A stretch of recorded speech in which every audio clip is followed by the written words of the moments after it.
Welcome to CrossGen Sisters. I'm Chantal, the younger sister. And I'm Keisha, the older sister. Hey, sis. Hey sis, what's going on? Not much. How about you? I'm doing good, feeling great, living better, just casual day in the life of Chantal. But I'm happy to be doing this podcast with you again today. It's one of my favorite things. I look forward to it a lot. It's like, yes, it's recording day. Yay, I'm glad. It's been fun. It has. How's your I've weekend been? enjoyed it. My weekend has been good. No, nothing major. It's been good because I have been sitting my tail down. I told you, like, this is the summer I have been out here in these streets in a safe way, of course.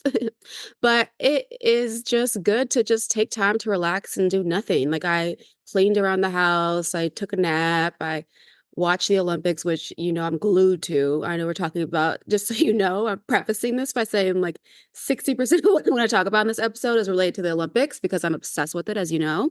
And it's also like the last day, like it's the last day of the Olympics. And so I have just been watching that. But other than that, just been very chill and low key. What about you? Um, I've been learning some things this weekend, one of which I will cover in Today I Learned.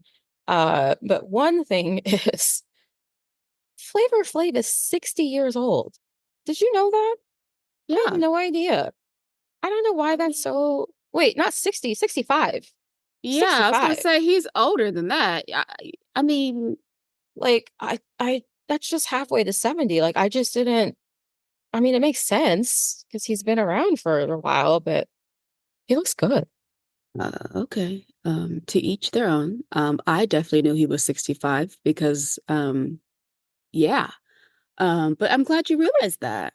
Just think he seems like he's spry, Yeah, he's personality wise, he seems very agile, very just pep in his step, but the man has been through some times, been through some things. So I'm not surprised that he is 65 years old. okay. Anyway, the other thing that I learned about Flavor Flav is I was spelling his name wrong. I was spelling Flava, Flava, but it's actually flavor, like It's F not A flavor? L. No, it's Flavor Flav. Ew, I And don't like that.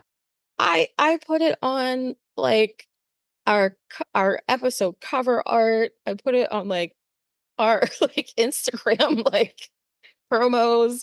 And like I am about spelling. Like I take it Yeah, seriously. And we so I'm do. just like, how did I not get this right?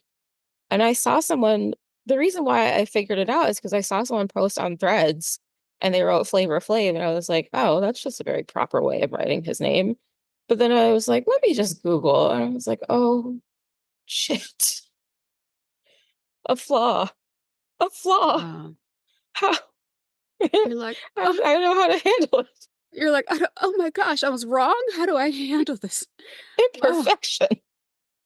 oh my gosh. Well, hey, it happens to all of us, sis, but oftentimes not to you. So I know it hurt. Yeah.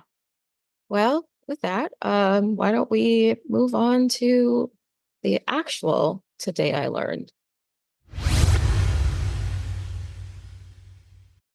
So for my Today I learned about something that I'm not sure makes me smarter, and I'm not even sure that I care to have this information. But I learned about it. It is now part of my mental lexicon, and I'm going to share it with you all. Are you familiar with the term Auramaxxing? Aura, like Aura, maxing, Maxxing, Auramaxxing. I am not. No, not familiar at all. Okay. Well, Auramaxxing is, you guessed it, from TikTok, and it is something that some Gen Z and possibly Gen Alpha peeps are doing. And basically, aura maxing is like being able to make yourself a better man or better woman and increase your energy And one of the guys on TikTok who's very popular, Auramaxxer, says Auramaxxing is just taking care of yourself and also knowing who you are as a person first before you try to show other people, which sounds What? great. Things that are considered Auramaxxing are things like looking women in the eye when you talk to them, putting effort into how you dress. What else? Using wired headphones, doing pull-ups, not speaking, taking care of your skin, taping your mouth while sleeping, sitting in nature, developing an aesthetic. It's just like a basket of everything that you could do. It's aura maxing. So, and you can apparently like gain and lose aura points by doing the wrong or right thing. So there you have it. This is what the kids are up to. What do you think of aura maxing? Um, You seem speechless. I'm exhausted. That's what I am every single day. There is some new term that these youngins are coming up with, and I am tired. What? Or maxing? If y'all don't just go to Applebee's like the rest of us used to do, okay, get that two for 25 and go to the movies and call it a day. What the hell? These kids these days are now like astral projecting. They're like, I astral projected to my math class, dude. Did you see the homework assignment? I said, I am on the wrong side of TikTok and I am not high enough for this, so I need to exit out. Um, yeah. I that's I'm actually speechless because why? That's just my number one question. Why? And if anyone came to me and said that, hey, what's your aura max? I would say seek help and leave me Well, out of it. I think they'd want to know what your aura rating is. I would say this is not a Sims game. Get out of here. I feel you on this. I go back and forth because I I should give credit to The Cut, which is where I found out about this because I follow them on Instagram, which is a good follow. And they mentioned just in passing, it was a different topic altogether. They mentioned aura maxing. I was like, what the heck is that? So of course I Googled it and found their article. So it's from The Cut and an article called How Are You Aura Maxing? And the young man I quoted, the young man, okay, grandma. His name is Frankie Mecky. His TikTok is Too Much Frankie. He has a shit ton of followers, and he says that he's height maxing. So if you want something else to blow your mind, there's height maxing, which is attempting to grow taller by prioritizing sleep, intermittent fasting, and sprint training, et cetera, et cetera. So it goes into his life, but that's where I got this information from. So there you have it, aura maxing. And what is your today I learned? They should do a song. Chilling out back and maxing all cool and shooting some aura outside of the school.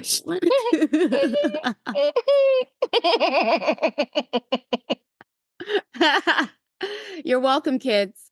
That's very interesting. Thank you for sharing that. Um, my today I learned, I love like random fun facts about things. So I learned if you lift a kangaroo's tail off the ground, it cannot hop. Follow me. Follow me. Kangaroos use their tails for balance while hopping. So if you elevate their tail, they will lose balance and fall over. There are cases where, some kangaroos have lost their tails and they can still move around, but they literally will tip over like a teapot. Yeah, that's where they get their balance from. And their pouch, those big ass pouches that they have for their kids, like it is made of like it's super elastic. That's why the big ass Yeah. babies can be in there. Kangaroos, they terrify the hell out of me. And I stumbled upon this because I was watching a Australian person in the Olympics, and I was like, oh, Australia. Let me do a little, search about them real quick. And I went into a rabbit hole or a kangaroo hole, shall I say?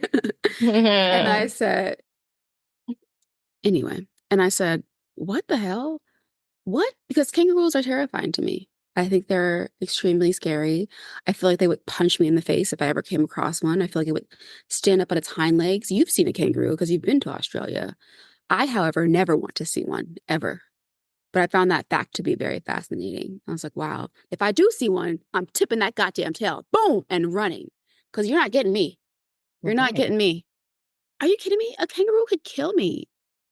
Um, I just feel like there was a smear campaign against kangaroos in the early 2010s, and it was spearheaded by the film Kangaroo Jack. And um, as much as I love Jerry O'Connell, I don't know if he should feel proud of being part of that kangaroo smear campaign. That being said, I have met kangaroos. Um, I got to feed and pet baby kangaroos in Melbourne, I think. It was so cool. They're so cool. Like it's just such an interesting animal. But when you talk to Australians, they will tell you that kangaroos are more like deer are to us. They're everywhere. They just run out into the middle of the street. You have to like be careful when you're driving not to hit a kangaroo. Sound like, in a place where you might have deer around. And they procreate prolifically to the point where at one point the government had to call, I think this is correct, a bunch of kangaroo because they were just too many of them. Damn, these kangaroos are out here getting it. That's no wonder why they say humping like a kangaroo. Okay, get it now. Wow. All As right. long as their tails are on the ground, apparently. Yeah. I will gladly say hi to a baby kangaroo, but a mama kangaroo or a daddy kangaroo, I would like to keep my distance. They stay on their side of the kangaroo tracks. I'll stay on my side of my human tracks, and we'll call it what it is. Peace and love. So if you ever come across a kangaroo, y'all, and you feel threatened, tip that tail. That is it for Today I Learned. Now it's time for Pop and Gin. All right. Pop and Jen. Always think Gen Pop, but we named it this, so it's our fault. Oh my gosh. So I know you said this episode will probably be 60% about the Olympics, so let's just jump into the Olympics chat. My first topic related to the Olympics is probably pretty shallow. I'm just gonna lead with that. It's about the hot people, Mm. the very handsome and gorgeous athletes. Like, I am not even paying that much attention to the Olympics, to be quite honest. But every time I see one of these athletes, they are just really attractive. I saw that now, I'm assuming now iconic photo of Tara Davis Woodhull, her husband, the track star. She is Yes. stunning. She's stunning. She's gorgeous. And then you see that she's hugging this man who looks so happy for her. And he's also gorgeous. She's, like beautiful, like caramel black woman, long braids and a ponytail. He's got like, he looks like he would play Prince in a Disney film if it took place in the Netherlands. It just sounds like, I think because he's American, I believe, but he looks very like Dutch. He has like the blonde hair, very like chiseled face. I'm just like, this is a stunning couple. Wow. And then and they have a beautiful like love story. And then the other person, your sister Natasha sent me an Instagram uh a photo of him. He also is a track star, and I just forgot his name. He's German. I think his name is Leo Neugebauer. If you haven't seen this man, and he went to our alma mater and did track there. He is stunning. I think I know who you're talking about. Yeah.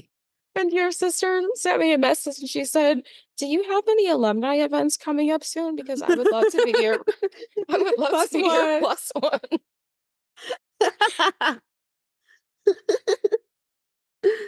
Oh my gosh, that's hilarious. You gotta send me that because I want to see what he looks like. Okay. Oh my Is there gosh. anyone who's caught your eye? Yeah, Sydney McLaughlin and her husband. Sydney McLaughlin she runs 400-meter hurdles. She is Okay. stunning, and her husband is gorgeous.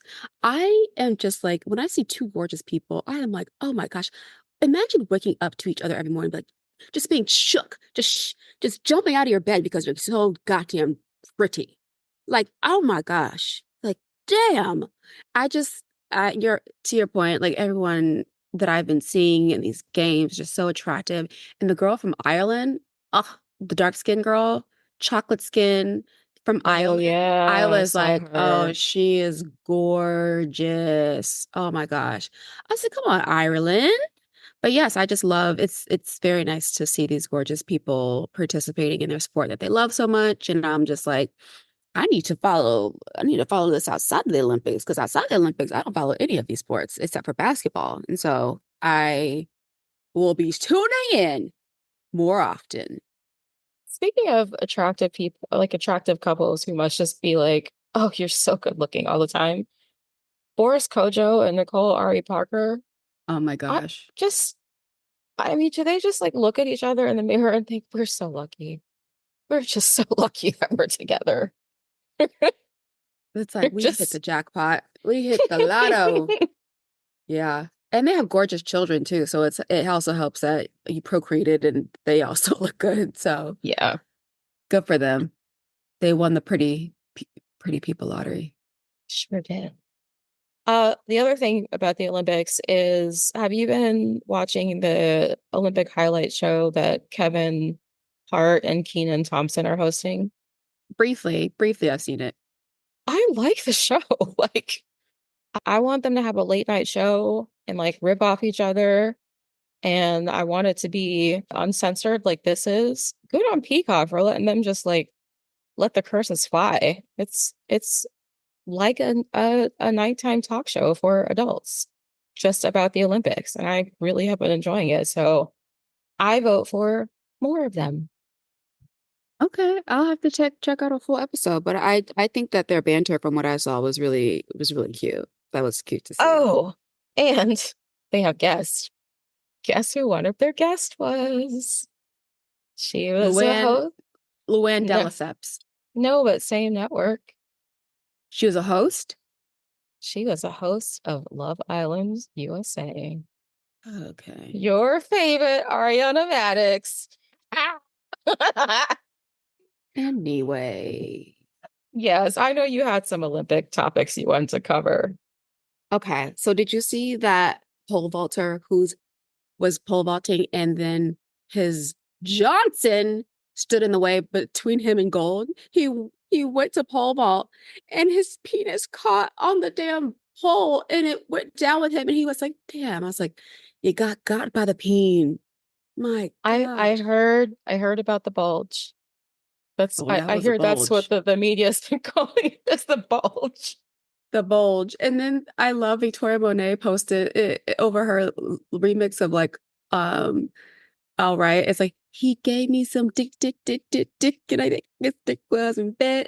It's so funny, but it was yes, that was very entertaining. I thought that was funny. I was like, damn, betrayed by the peen. And then I don't know if you have been following breakdancing. I was expecting some Harlem 1982 B-boy, B-girl on the street, kicking it, boom, boom box, let's go. No. Okay, did you hear about that girl Raygun from I think she's from Australia, speaking of Australia. Okay. Her ass I was did. hopping I around. heard about her. And speaking of kangaroos, that's exactly what she was doing. She literally did a kangaroo hop move. And then she proceeded to squirm around like a worm. And I said, this is what it said.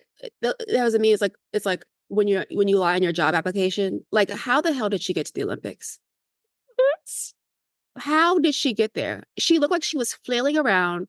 Imagine you got bit by a bee and you were running away from it. That's what she was doing. Um, I need her in jail. Um, and how dare you disrespect the beautiful art of breakdancing? Also, I saw probably two Black people in the whole damn breakdancing. It's the Negroes. I was disappointed with breakdancing. I will say though, that Japan did a good job. The Japanese know what the hell they're doing. Okay, it was giving Jabberwockies, and I was here for it. But other than that, I was disappointed by breakdancing because it didn't feel true to what I've known to love and appreciate about breakdancing, which is that hip hop culture. And I just felt like it was almost performative. But that's just my 2 cents. Apparently, they're not going to be in the LA 2020 Olympics. I guess they were like one and done. Because of Miss Kangaroo? I think it's because of Miss Kangaroo, but she certainly, certainly did not help the case. Like, imagine being like fighting for breakdancing, and then you show Miss Kangaroo's ass over here flailing around as if she just got bit in the ass by a snake. I encourage all of you to look at this video because I've never seen anything more comical. Like it's honestly embarrassing. So yeah, that was truly. I was like, she must be stopped. Wow, how does she make it through the damn door? And then pivoting to an outrageous decision that the International Olympic Committee just ruled that Jordan Chiles has been stripped of her bronze medal because apparently when they made the call to, you know, protest her score, apparently it was 4 seconds after the 1 minute mark. And so the Romanian Olympic Committee protested it and they won. So now Jordan Chiles has to give back her bronze medal that she worked her ass off for, that she earned. And usually there's only 2 cases where you're stripped of your medal for cheating and doping. And she did neither of that. And her sister, her big sister, Jasmine, really advocated for her on social media. Get your, that's about sisters. Okay. Her sister went to war for her on social media, as one should. But it was just really hard to see Jordan posted she was taking a mental health break. It was her first ever individual medal, and to have that stripped away from you and taken away, and it's just heartbreaking. And I really feel sorry for her. And shame on, like, it's been 5 days. Like, move on. Or if anything, give those girls bronze medals too, but don't take Jordan's away. She did. She showed up. She did her job. So that pissed me off. Jordan, we're rooting for you. You are that girl. You are a girl's girl. You have amazing, like what she did on the podium, telling Simone, should we bow to her? Like, let's bow to Rebecca. And I don't know, it just hurts my heart for her. And I am sending nothing but love. Yeah, that's really gotta suck. I was reading a little bit about how these contested medals are handled. Um, and I honestly don't know enough to have like an opinion about it. But to think that you won something and then have it snatched away just gotta hurt, especially something that has so much meaning. But Very sad. sure she has her team to support her and hopefully like just a good support system in general. And she can come Yeah. back in 2028 and really win. She's young. She's 23. So she'll be 27 the next Olympics. And I'm sure she's going to give it everything she has and sweep. So sending her nothing but love, Jordan. You are that girl. Yes. Anything else Olympics for you? Oh, I sure do, but not in this segment. Okay. So I have a couple more topics for Pop and Jen. So apparently I am going to talk about Chappell Roan in every episode of our podcast because she just is, she's really just becoming part of our culture. Have you heard about the camo hats that the Kamala Harris Tim Walz campaign came out with? No, I haven't. So there are these camo hats with it's like a baseball cap with camo print and it has orange lettering and the campaign just started selling it and it turns out Chappell Roan has similar hats that she sells and has popularized and she calls it her Midwest princess hat. And so people are saying that the campaign is inspired by Chappell Roan, which is not out of the realm of possibility given the ties to Charlie XCX and Brat. And Chappell Roan saw it and she tweeted, "Is this real?" So I thought that was cute. That's super cute. That's cute. I need to listen to this girl because I keep hearing about her. She is a queer icon, apparently. I need to listen to her because I keep hearing about her. 80% coming from you. And then the other 20% I just keep hearing from other people. So I need to listen to her. It was funny. I was at lunch at the office last week, and one of my friends said, "Yeah, I've been listening to the Chappell Roan album on repeat, like for the past month or past week." And I was like, "I don't even follow. I did not bring this topic up. We were talking about something else, and it came up, and I was like, I'm telling you, this girl is everywhere." She has a concert apparently coming up in New York. Would you go see her? I don't know who I would go with. Well, I guess my friend who said that she was listening to her album nonstop. Yeah, why not? I just, I do have like feelings about going to concerts where I feel like I'm one of the older people because she does have a lot of young fans. Who cares? You're a fan too, and Well, you it deserve shouldn't to experience matter, it.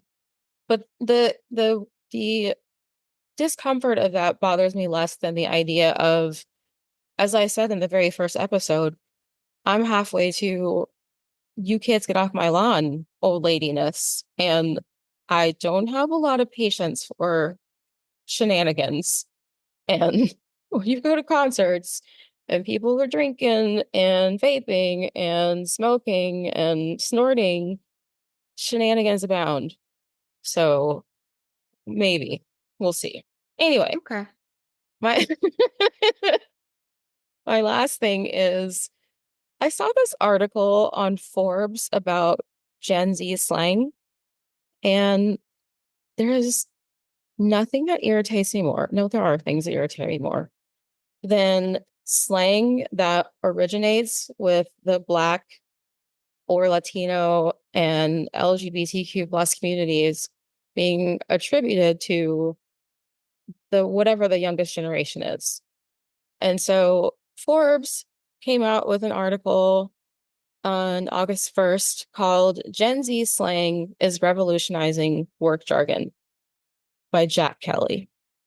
I hope you don't know Jack Kelly because I'm about to decimate his article. Mm-mm. So No clue. Jack Kelly is writing about how now that Gen Z is such a big part of the workplace, they have a lot of slang that may need decoding. And so he gives a list of slang that Gen Z uses. It says the following are some examples of Gen Z jargon, their meanings and origins. The first word I see is slay, as in slay trick or get eliminated. That's my quote. What? Slay. To Jack Kelly's credit, he does say under slay that it originated in Black and LGBT plus communities and gained widespread popularity through social media like TikTok. But why even have the word on here, Jack Kelly? Why? Like, I'm so confused. Some of these examples of usage in the workplace, Gen Z could use slay to express strong approval or praise for a colleague's accomplishment or performance. For example, after a successful presentation, Gen Z might say to their coworker, "You absolutely slayed that presentation." Are you fucking kidding? What? Is it crack cocaine? I don't know. And What's then this writer's name again? What's his name? Jack Kelly. Uh, I'm then, on your then ass, Jack. On your ass. Then there is understood the assignment. The phrase understood the assignment is popular slang expression used to acknowledge someone who has performed exceptionally well or exceeded expectations. It originated from the context of academic or workplace assignments. Okay. In the past 2 weeks, I have seen a string of threads where people of all ages and colors have said, Kamala Harris is going to be our next vice or our next president. I understand the assignment. I'm a 65-year-old white woman in Utah. If a if a boomer, because I'm pretty sure that's boomer age, is using Yep. understood the assignment, I'm pretty sure it's not like just a like rare like confusing Gen Z term. What? Oh my God. Okay, one more because This article is just like ridiculous. One word I will give him that I do think is a Gen Z term is Riz, like RIZZ. Yeah, charisma, yeah. Yeah, that fine. However, lit used to describe something exciting, enjoyable, or cool. What is this? 2000? Like I So let me give you the usage. An appropriate way to use lit in a sentence when communicating with a colleague or manager could be the team collaboration on this project has been lit. I really appreciate everyone's contributions. And that is what Jack Kelly from Forbes had to share with us. Thoughts? Ooh, tomatoes, tomatoes, tomatoes. Oh my gosh. Well, that's that's something, all right. I don't want to read this article, but I want to read this article. Well, I will share it with you. I'm sure it will anger me, but Anything else for you? nope, that's all for me for Pop and Gin. All right. Coming up, story time.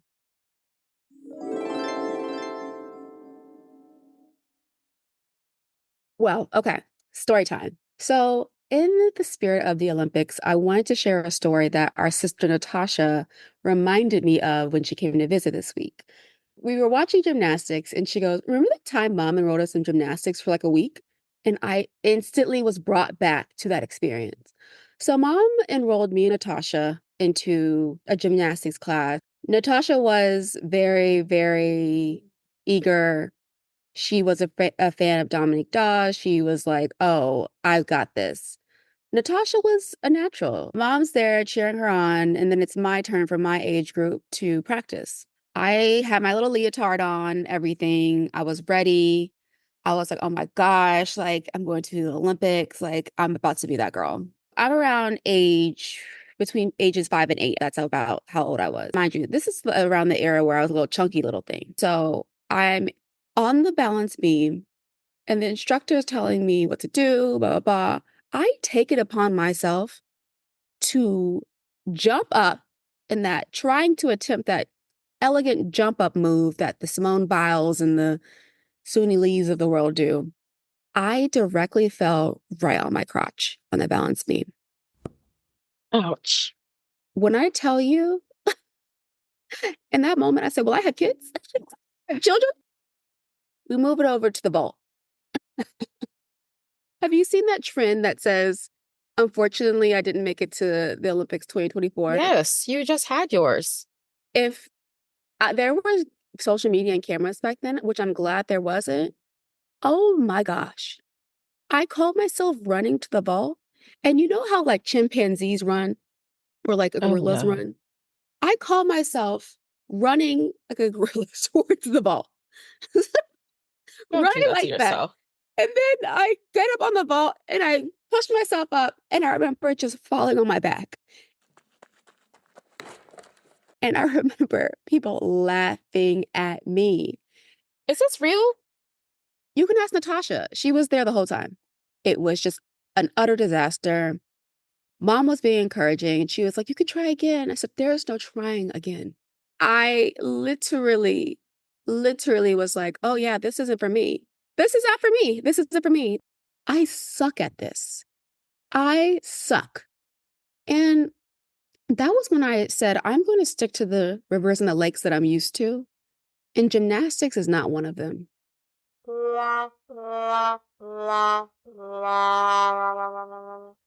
So, shout out to mom for always supporting my dreams and enrolling me in everything under the sun. But that's when I knew that wasn't my ministry.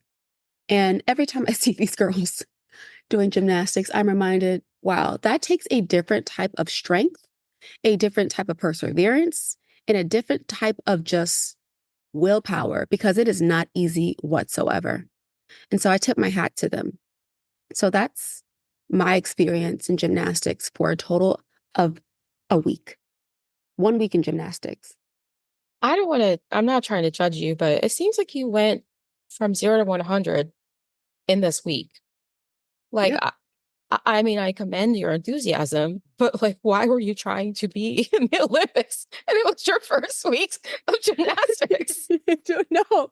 I'm an overachiever. I just wanted to be good. I wanted to be like Dominic Dawes, and I wanted to do the parallel bars, or no, the uneven bars, and like swing and swing. I didn't even make it to the uneven bars because they're like, oh, we're just gonna. Because I would have broken my neck. Okay, I would have broken my damn neck. And Natasha was like just crushing it. She did good, but she didn't like it because she just wanted to do. I think she wanted to do dancing and drill team more. And so that's what she stuck with because she was so good at that stuff. And so me, however, I was like, let me just stick to softball because that's what I enjoy. So that happened. It's crazy how memories will live in the body. And I just literally was instantly taken back to that experience. Like I haven't thought about it since. But yes, that's my story time. And safe to say, I'm going to leave the goat gymnastics lane to Simone Biles because it's just not meant for me. That's a great story. And I'm not trying to take over story time, but your story reminds me that I was remembering yesterday. I was on the swim team when we lived in Houston. I think I Yeah. was in junior high or first year of high school, but I didn't know how to swim. How am I on the swim team and I don't know how to swim? It was the name of the Father swim enroll team. you? Yes, he did. Of course. So I'm like, I have to go there for practice, however many times a week, and I don't know how to swim. I don't even know how I made it through that time. Like, what in the nonsense? Well, thank you for that story. You are very welcome. In We the both spirit of the know, Olympics, I have to share. yes, we both know what sports we will not be competing in Nope. professionally. Nope. I know my lane and I'm sticking to it.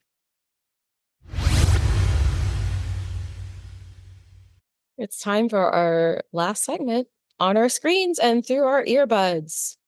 You know how you have those shows that you just have on when you just need something in the background?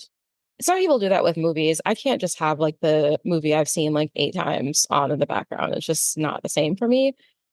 But I've been rewatching Modern Family Aw. and it's been really fun. I started in the middle of season 2 because when I rewatch shows, sometimes I just don't want to watch the first season because it's not as polished.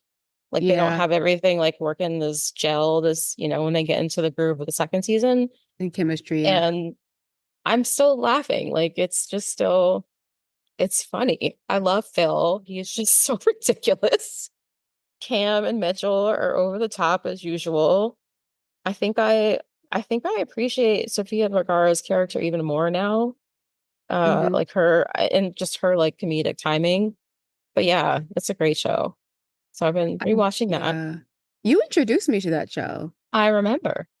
And I was hooked on it. I went to visit you in California and you introduced me to it and I binge watched it nonstop. And mom was like, what is up with you in this show? I said, it's so good. It's so good. Yeah, I'm that's a good one. obsessed. Obsessed. Yeah, So that's I'm a good one. watching that on Peacock, which works out well because I can watch Kevin Hart and Keenan and their Olympic highlights. I can watch some Olympic highlights, and then I can watch Modern Family. Balance. Yes. And then I also started watching on Netflix. There is a documentary called Inside the Mind of a Dog or Inside the Mind of Dogs. Okay. And it's narrated by Rob Lowe. And that's two things I really enjoy, dogs and Rob Lowe. So I saw that. I was like, okay, I'll be watching this. I thought about using some of the fun facts I learned in Today I Learned, but no. So there's just like lots of random factoids you can pick up. Did you know that dogs have nose prints? Like the way that humans have unique fingerprints, dogs have unique nose prints. So if you were to put ink on Capri's nose, his nose print would be different than another dog's. That's adorable. It's so cute. And once I heard that, I like was just staring at Ollie's nose for a while. Like it's fascinating. Oh my gosh, that is hilarious. Now, why do I low key want to get some ink? and see that for myself. I've never heard of that before. I thought I heard like just everything about animals or dogs at least, but no, you learn something new every day, which is good. Love that. Love that for you. And then my last thing that I want to bring up is Origin, the Oh, movie, which you recommended to me and I saw in the theater, but it's now on Hulu, so which good. is great because when I saw it, I was like, this needs to be more widespread. More people need to see this. So, for some quick background, Origin is a movie by Ava DuVernay based on a book by Isabel Wilkerson, who did The Warmth of Other Suns, which is one of my favorite books. Origin is a story of a writer, Isabel Wilkerson, who is writing her second novel and just has so much pressure on her. And she decides to write a novel about the intersection of enslaved Africans and the genocide of Jewish people during World War II and the Dalit community in India, Yeah. and how there is a lot in common in the origin of this kind of discrimination and oppression. And it is such a moving film. It is so compelling. And uh, when I saw it in the theater, I noticed that the crowd is really diverse. And by diversity, I don't just mean people of different colors, I mean of ages, men and women. And multiple times during the film, people are clearly crying because it's just that moving. And it's heartbreaking how cruel we can be to each other for Wow. no reason other than the color of our skin or what we believe in or where we are born. And so it is a hopeful film in the sense that it encourages us to see that we have more in common than we do, than is different. And there's no benefit to us treating each other like less than human because it's arbitrary, it's immoral. We do it time and time again, and the outcome is always the same. No one comes out a winner. And so I just really want as many people as possible to see this film. Wow, that was a very good explanation of that film. I agree with you. It is required viewing. It shows you how these things are still impeding on our society, and it needs to be acknowledged and addressed. And I have so much profound respect for Isabella Wilkerson, especially because of what she was enduring in her personal life. I believe she lost her mother and her husband within a year apart. And so just going through all the things that life throws at you, but still persevering to tell the story that she had to get out there. The story's true. It's based off of her life. And so I think that not only are you seeing this caste system being displayed, but you're seeing this Black woman in spite of continuing. And that's what really stuck out to me. And what I remember being in a theater 10 minutes after it ended, just sitting with it. And there was an older white lady behind me bawling. Mhm. And you see these two different people from two different generations, from two walks of life, and how it affected us in our own way. And I think that movie truly, truly brings you to a space of self reflection and what can I do to be a better person in the society, but also what can I do to advocate for change and how these things are very rampant in our own communities and communities outside of ourselves. And so I tip my hat to Ava DuVernay for so beautifully telling the story. And can we give it to Anjanou Ellis? Yes, When I tell you she acted her ass off, she killed it. And Niecy killed Nash. it. Niecy Nash too. Like, oh my gosh, I'm not gonna spoil it, but the scene where she's calling Niecy and leaves her that voicemail. Yeah. Oh, okay. Puddle of tears. But yeah, that is required viewing. Highly recommended as well. Well, so what have you been watching that was kind of a heavy? Yeah, Uh, yeah. So bringing some levity to it, I have been doing, besides the Olympics, the Olympics stays on 24/7 in this household. I've been rewatching Ugly Betty. Ugly Betty is such a classic show. Like, first of all, it did not age well, but I will say it is so, so good. I like it. It's like a comfort show, but it did not age well. They had Rebecca Romaine playing a transgender woman. I know, that's why I'm surprised you're watching it, because you just watched it for the first time, what, last year? Last year. And then, but I remember how it was like, I rem I love Betty's family. I love the Yeah, relationship they're with her great. Yeah. father. I love the relationship she had with her sister and her nephew. That was very comforting to me.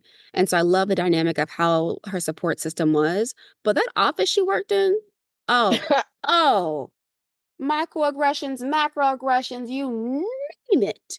That I don't like. But however, I just love seeing it reminded me of being in New York when I was in my 20s and the aspirational of it all and like the eagerness to just dream big and bright eyes, bushy tail. She literally had a bush like her eyebrows, baby. Oh, whoa. But it just reminded me of that feeling when I would be in Union Square and like walking to work and oh my gosh, the hope and optimism. So when I watch that show, it takes me back there. But yeah, that show did not age well whatsoever. And also, can we please give it up to Miss Slater? Wilhelmina? Amina Vanessa is that Williams? bitch. That bitch. Okay, she's number one, not number two. Big Wilhelmina. Hmm. That she devoured. What I say? She devoured that role. Ah, killed it. So I watched for Betty and her family, and I watched for Vanessa Williams because it was just, oh, stellar television. And they had so many cameos. When you watch that show, it's like, oh, whoa, is that Shaka Khan? Is that, whoa, what, whoa, randomly, you know? So Yeah. yeah, it's a cute little rewatch. I enjoy it. Okay. Yes. So that's what I've been watching. What's been blasting through your earbuds, Quiche? I have three songs. No podcast this week. First is, have you heard the chopped and screwed version of Mamushi? I have not, but I need that immediately. You would love it. You know I love my chopped and screwed. Yeah, so you brought up Mamushi last week, and I listened to it uh when it was released on Spotify, and there's like three different versions of it, including the chopped and screwed version. And I was like, oh, this is so good. And Is so it I was like, gonna, I'll get money, I'm a star. Star. yes, yes, Money, it I'm a is so star. good. Oh, snap. I gotta hear it. I gotta hear it. You will love it. Okune, okunwa, etosh. Yes. I love it. I need to hear it immediately. I was like, oh, Houston.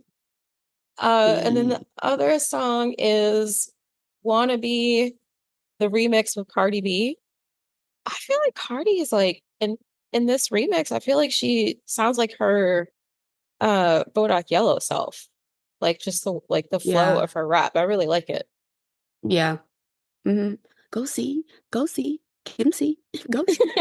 Yes. That cracked me up. She's like, well, I don't Yeah, have it's anybody cute. to hype me up, so I guess I'll do it. Exactly. She's like, I'm gonna do it myself. I love that. She's like, okay, I got me. Don't worry. Yep, see. And then the last song is called Guess by Charlie XCX featuring Miss Billie Eilish. Or if you're a dad, maybe you call her Billie Eyelash. I call her Billie So, Eyelash. or if you're not a dad. So, I'm not going to get into there's like a whole kerfuffle that happened between Charlie and Billie. They're friends, and then they had like a fight over something. And Charlie brought up Billie's name in a song, and then she's like, let's work it out in the remix. This is the remix called Guess. Oh, And snap. it's fun. And Billie is really leaning into her bisexuality. She talks about at one point, I think she says something like, I know Charlie's into boys, but she knows I'd hit it if she let me. Like, Oh, I, okay. I'm really digging this Billie Eilish, just, Yeah, being ever since she more, came out, she's been more free. yeah. So good for you, girl. Hmm. So that's what I'm listening to. What about you? Okay. So our sister Natasha just found out that I like Travis Scott because she took our nephew to see Travis Scott years ago. And we recently went to a Chris Brown concert and Travis Scott was playing. And she was like, "You don't like Travis Scott, do you?" And I was like, "Are you on crack? I love Travis Scott's music." And she was so shook by this. And so I have been listening to Fiend by Travis Scott. I love that Hmm. damn song featuring Playboy Cardi. I listen to it in the morning and it is like a amp up song. Like bing, bing, bing, bing, bing. I'm like, yes, I love it. I love it. So that's one that I just really, really enjoy listening to. And then Lotto, otherwise known as Big Lotto, she released an album called Sugar Honey Iced Tea this past week. And I love it. There is a song called H&M, and it is a bop. It is really good. I love that song, and I've played it countless times. So that's my second. And my last one, there's an artist named Yeba. She's so, so good. She has the vocals of a goddess. And I have She been listening does, to, yeah. yeah, Louis Bag featuring Smino. It is such a good song. The album came out a few years ago, but I every now and then I go back to it to listen because it is just timeless. And I love Was her that voice so much. sorry, I didn't mean to interrupt. It's okay. What were you gonna say? Was that song I know it was played in the last season of Insecure, but I can't remember if it was the last Distance. episode. Last episode is called Okay, Distance. right. Yeah, yeah, yeah. Yep. When I heard it immediately, I got emotional because I love that damn song so much. Take me back to the distance. Oh yeah. But no, they Late night also cooking in the kitchen. I could swear that Louis Bag was also on that season. Or Was at least it? in Insecure, yeah. I think maybe it was. I know Distance was in the finale where Okay. Molly was getting married. All right. That was what was playing. But Louis Bag may have been on another episode for sure. I mean, Issa knows. Issa is cultured. She knows the bops before the bops release. So yes, Yes. that soundtrack, a playlist that she had for Insecure, unmatched. But yes, that is what I am listening to. All right. This is great. I got some new songs to listen to. And with that, looks like we've reached the end. Well, that's it for today's episode. It was so much fun. We'll be back. So much fun. Fun, fun, fun. We'll be back in 2 weeks on Thursday. In the meantime, you can follow us on Instagram at CrossGen Sisters. You can email us at crossgensisters@gmail.com. And we would love it if you would follow, rate, and review us on Apple, Spotify, YouTube, or wherever you like listening to podcasts. And please tell your sisters, your brothers, your friends, cousins, and other loved ones about us. Thanks for listening. Bye. Love you, sis. Love you, sis. Another one in the box. Hey. Another one in the box. Okay. Another one in the box. Another one in the box. Another one in the box.